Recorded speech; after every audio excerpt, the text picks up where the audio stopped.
Space में सुनाई देने वाली कुछ ऐसी आवाजें जो आज से पहले आपने कभी नहीं सुनी होंगी। हम सबको पता है कि अर्थ से कैसी आवाजें आती हैं क्योंकि हम यहाँ पे रहते हैं, पर स्पेस में अर्थ से कुछ अलग ही टाइप की आवाजें सुनाई देती हैं।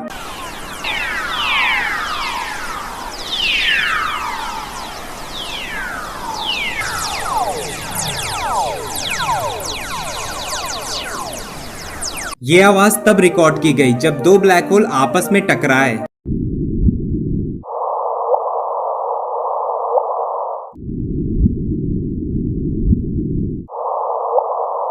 ये आवाज काफी अजीब सी थी, पर इससे भी चौंका देने वाली आवाज जुपिटर के एक लाइटनिंग स्टॉर्म से आने वाली ये आवाज है।